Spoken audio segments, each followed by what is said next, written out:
Routine অনুযায়ী আজকের দুটো ক্লাস আছে। একটা হচ্ছে প্র্যাকটিস অফ মেডিসিন আর একটা হচ্ছে থেরাপিউটিক্স। তা প্র্যাকটিস অফ মেডিসিনে আমরা আজকে যে সাবজেক্টটা নিয়ে আলোচনা করব বা যে রোগটি নিয়ে আলোচনা করব সেটা হচ্ছে নেফ্রোলিথিয়াসিস। অর্থাৎ নেফ্রন কথা মানে হচ্ছে আমাদের কিডনিতে অসংখ্য ছাঁকুনি থাকে, তাকে বলা হয় নেফ্রন। এই নেফ্রনের মধ্যে কিছু গ্রোথ হয়। সেই গ্রোথটা কীরকম? সেই গ্রোথটা হয় hard and crystalline mineral materials formed with the kidney or urinary tract. আমাদের কিডনিটার সঙ্গে কিছু ইউরিনারি ট্র্যাকে সংযুক্ত থাকে। এখানে বিভিন্ন কারণগুলো নিয়ে আমরা পরবর্তী সময়ে আলোচনা করছি। সেখানে একটা হার্ড ক্রিস্টালিন একটা ফর্মেশন হয়, সেই ফর্মেশনটাকে বলা হয় কিডনি স্টোন। তাহলে কিডনি স্টোন বা রিনাল ক্যালকুলাস, এই রিনাল ক্যালকুলাসটা আমাদের ইউরিনারি ট্র্যাকের বিভিন্ন জায়গায় হতে পারে। দুটো কিডনিতেই হতে পারে। তারপরে কিডনির সঙ্গে কানেক্টেড রয়েছে যে প্যাসেজগুলো, সেই প্যাসেজগুলোতে হতে পারে। এছাড়া অনেক সময় দেখা যায় ইউরিনারি যে ব্লাডার আছে, ব্লাডারের মধ্যেও এগুলো দেখা যায়। তা এই কিডনি স্টোন বা nephrolithiasis is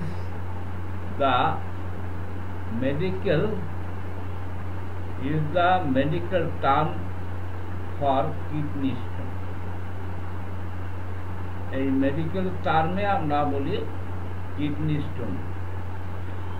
1 in every 20 people, total 20 জন লোকের মধ্যে একজনের কিন্তু এটা ডেভেলপ করতে দেখা যায়। তা kidney stone form when there is a decreasing in urine volume or an excess of stone forming substance in the urine. অর্থাৎ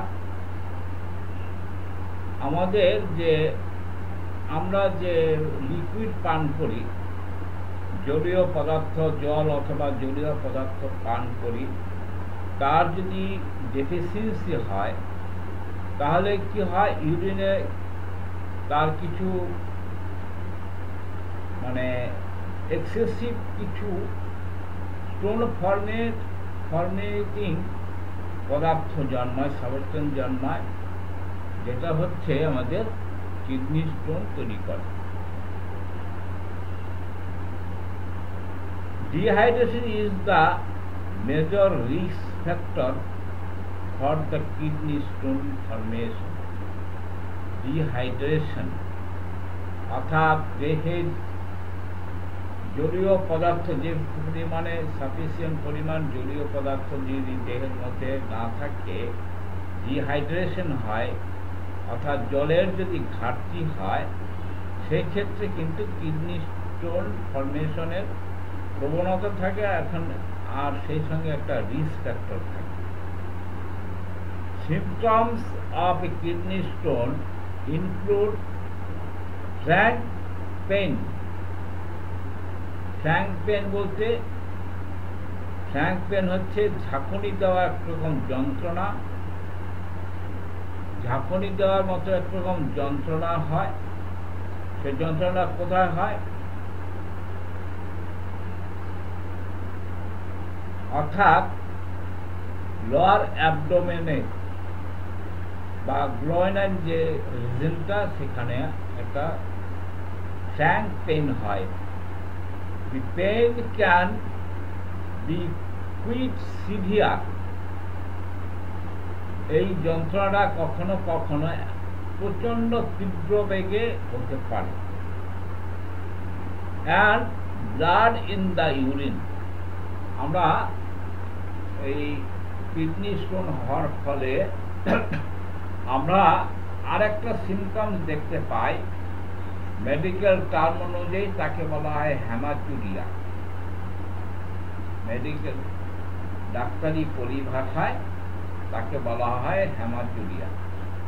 হ্যামাচুরিয়াটা কি? অর্থাৎ হ্যামাচুরিয়াটা হচ্ছে প্রস্রাবের সঙ্গে রক্ত পড়া। প্রস্রাবের সঙ্গে রক্ত পড়ার অনেক কারণ আছে, নানা রকম ইনফেকশনের জন্য হতে পারে। তার মেজর কারণ একটা হচ্ছে, সেটা হচ্ছে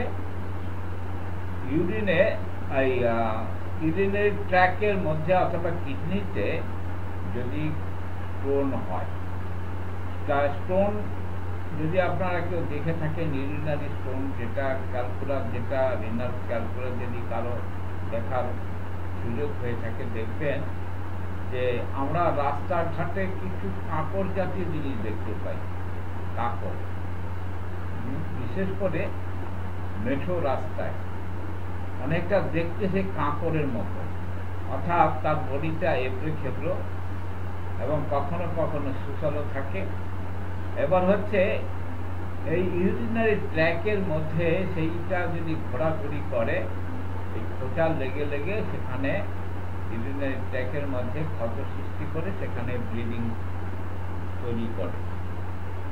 Peoples with certain medical conditions such as gout, আমরা বিভিন্ন রকমের বাত দেখি। বাত, তা যেটা বাত ব্যাধি বলে, তা গাউট এক ধরনের বাত ব্যাধি।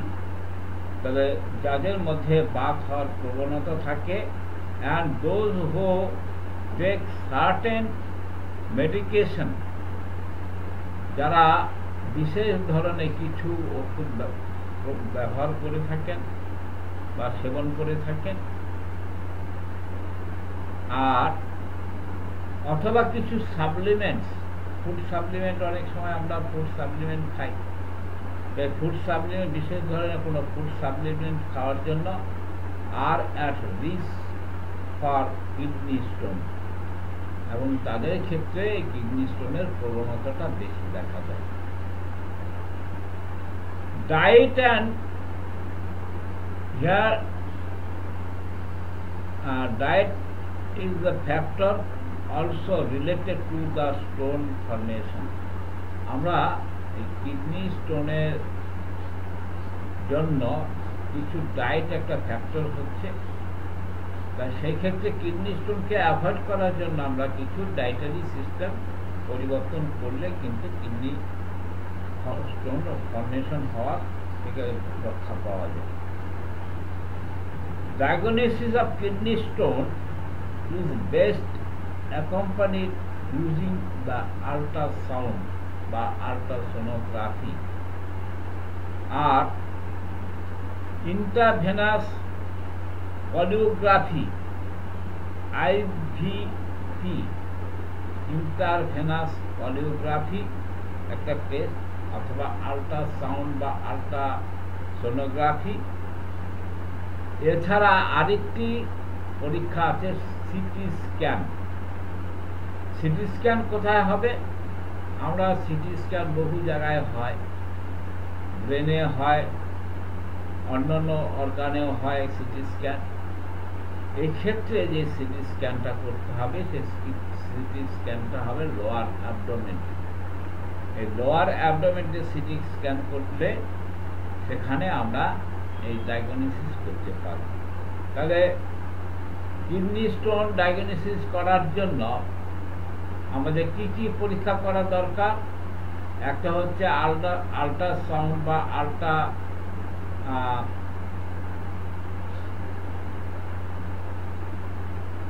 আল্ট্রাসোনোগ্রাফি যেটা বলা হয়। এছাড়া আইভিপি অর্থাৎ ইন্টারভেনাস কোরিওগ্রাফি, আর এছাড়া হচ্ছে যেটা সিটি স্ক্যান। এইগুলো এই সমস্ত টেস্টের মাধ্যমে আমরা কিডনি স্টোনটা ডায়াগনোসিস করতে পারব। Most kidney stone will be pass through the ureter to the bladder. তা কিডনি স্টোনটা কি হয় আমরা জানি, আমাদের লোয়ার অ্যাবডোমেনের দুপাশে দুটো কিডনি আছে। কিডনি হচ্ছে আমাদের একটা শাকুনি, অর্থাৎ আমাদের ওয়েস্টের যে সমস্ত পদার্থ আছে সেগুলো ছেঁকে কি হয়, কিডনির মাধ্যমে ছেঁকে সেটা ইউরিন হয়ে ব্লাডার দিয়ে ইউরেথ্রা দিয়ে বেরিয়ে যায়। তাহলে সেখানে যেটা হচ্ছে যে এই most kidney stone will pass through the ureter to the bladder. অর্থাৎ কিডনি স্টোন অনেক সময় ছোট ছোট কিডনি স্টোন হলে সেটা ইউরেটার দিয়ে ব্লাডারে এসে জমা হয়। এবার ব্লাডার থেকে জমতে যদি প্রস্রাবের সঙ্গে বেরিয়ে যায়, বেশি পরিমাণে জল টল খেলে অনেক সময় প্রস্রাবের সঙ্গে সেই ছোট ছোট স্টোনগুলো বেরিয়ে যায়। কিন্তু যদি না বেরিয়ে যায় অনেক সময় সেটা ব্লাডের মধ্যে জমতে থাকে, জমে বৃহৎ আকারে সেটা একটা ফর্মেশন হয়, এমন একটা আকার ধারণ করে যে সেখানে যে ইউরেথ্রা দিয়ে বেরোনোর মতো কোনো পজিশন থাকে না, ফলে ব্লাডারের মধ্যে সে আস্তে আস্তে বড় হতে থাকে। এই ব্লাডের মধ্যে আস্তে আস্তে বড় হয়ে একটা পরবর্তীকালে একটা সংকটজনক অবস্থার সৃষ্টি করে। আর যদি ছোট ছোট ক্যালকুলাস হয় তাহলে বেশি পরিমাণে জল খেলে অনেক সময় ইউরেথ্রা দিয়ে বেরিয়ে যায়। Treatment including pain control, medication, and in some case medication to the facilities the process of the urine. তাহলে এই ট্রিটমেন্টটা হচ্ছে প্রথম হচ্ছে যদি পেন থাকে পেন কন্ট্রোলের জন্য কিছু মেডিসিন দিতে হবে, আর কিছু কিছু ক্ষেত্রে মেডিকেশন দিতে হবে যাতে এটা পাস হয়ে যায়, পাস হয়ে যাওয়ার জন্য। In needed lithoscopy or surgical technique may be used for the stone which do not pass through the urethra to the bladder on the own. নিজে নিজে যদি সেটা না বেরিয়ে যায় তাহলে অনেক সময় সার্জিক্যাল হেল্প নিতে হয়। তা এ হচ্ছে আমাদের কিডনি স্টোনের বিষয়টা। এবার এই কিডনি স্টোন কত রকমের কিডনি স্টোন হয়? কিডনি স্টোন এক রকমের নয়, কিডনি স্টোন অনেক রকমের কিডনি স্টোন হয়। তা আমরা এই কিডনি স্টোনগুলোকে বিভিন্নভাবে ভাগ করতে পারি। আমরা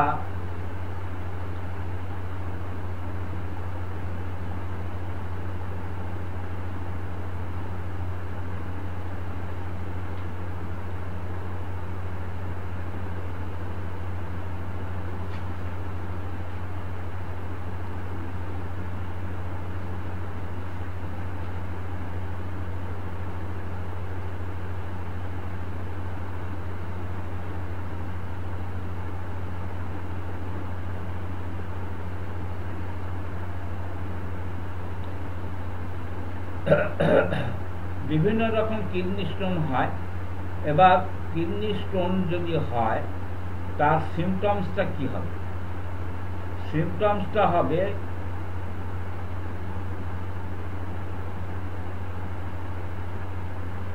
Pain in the groin,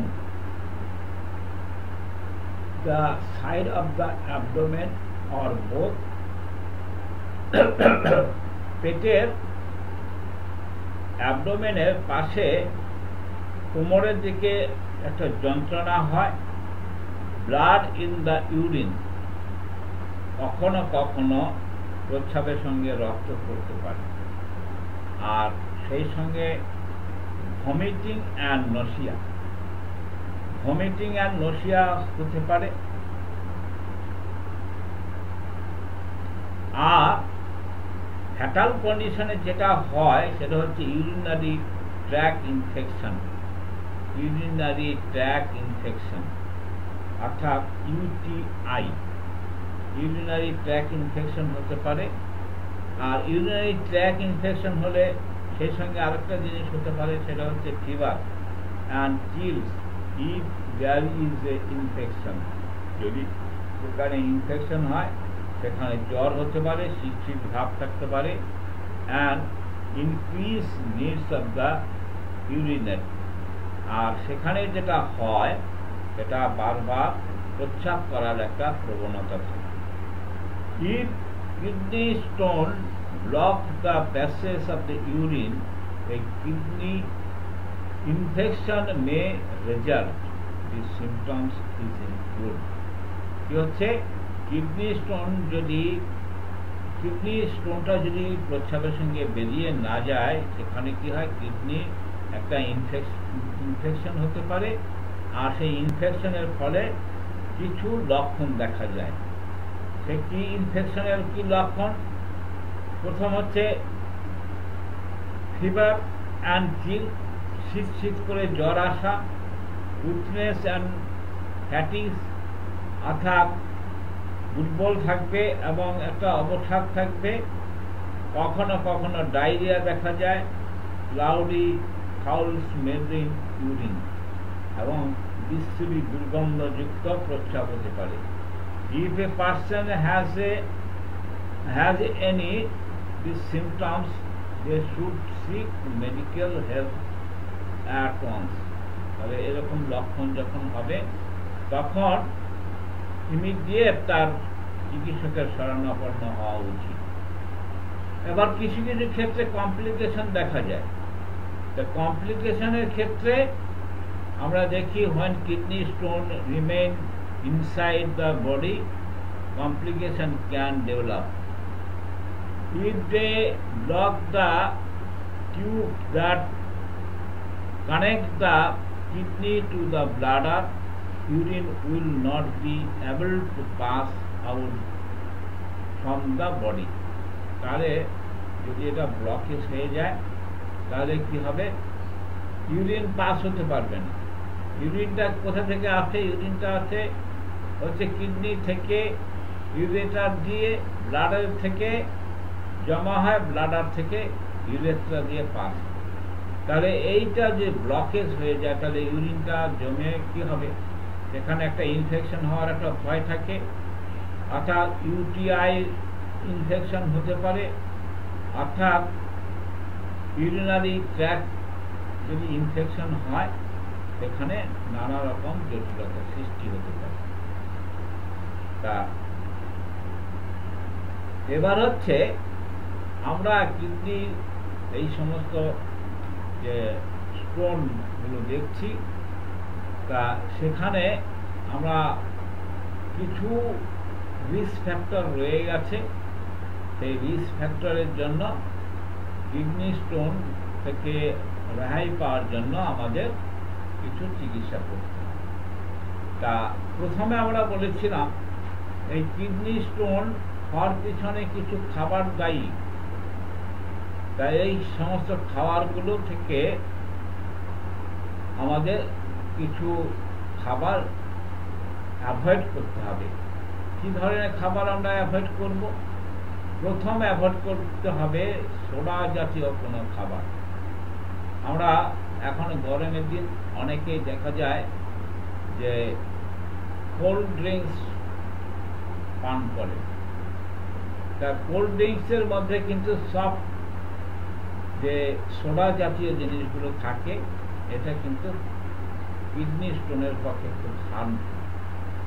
আমরা না বুঝে অনেক সময় গরমের মধ্যে ওই কোকোকলা, থামস আপ এই ধরনের খাবার মানে ড্রিঙ্কসগুলো, সফট ড্রিঙ্ক যাকে আমরা বলি, সেগুলো পান করে থাকি। এটা খুব বিপজ্জনক বিষয়। তা সুতরাং এগুলোকে অ্যাভয়েড করতে হবে। আর কি অ্যাভয়েড করতে হবে? সোডিয়াম ক্লোরাইড জাতীয় কোনো খাবার, যেখানে সোডিয়াম ক্লোরাইড আছে, সেই সমস্ত খাবার অ্যাভয়েড করব। আর পাশাপাশি আমরা অ্যাভয়েড করব সেটা হচ্ছে মশলাযুক্ত কোনো খাবার, বিশেষ করে যে কোনো মিট, অর্থাৎ পশুর মাংসটাকে বিশেষ করে অ্যাভয়েড করতে হবে। কারণ পশুর মাংস থেকে কিন্তু আমাদের কিডনি স্টোন ফর্মেশন করার একটা প্রবণতা থাকে। তা আমরা এবার আসা যাক, অ্যালোপ্যাথিক অনেক সিস্টেম আছে। আমরা যেহেতু হোমিওপ্যাথি করি, আমরা হোমিওপ্যাথিক্যালি কি চিকিৎসাটা করি? আমরা হোমিওপ্যাথিক চিকিৎসা আমাদের প্রথম হচ্ছে, আমাদের যেটা আমরা জানি যে হোমিওপ্যাথিতে হচ্ছে as per totality of symptoms আমরা চিকিৎসা করে থাকি।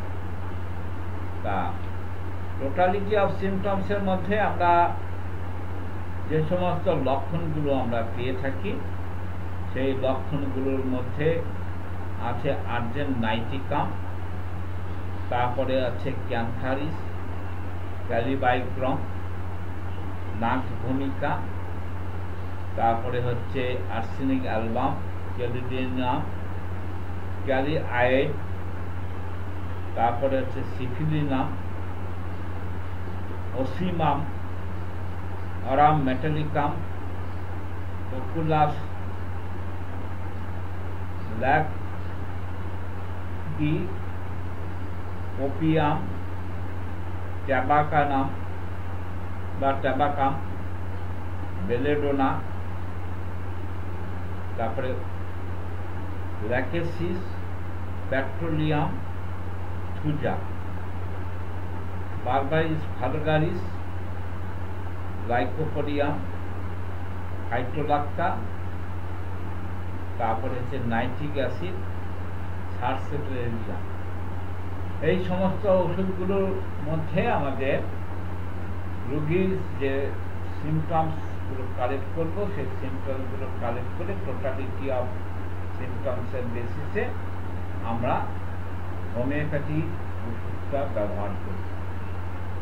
এবং সবচেয়ে মজার ব্যাপার যেটা হচ্ছে যে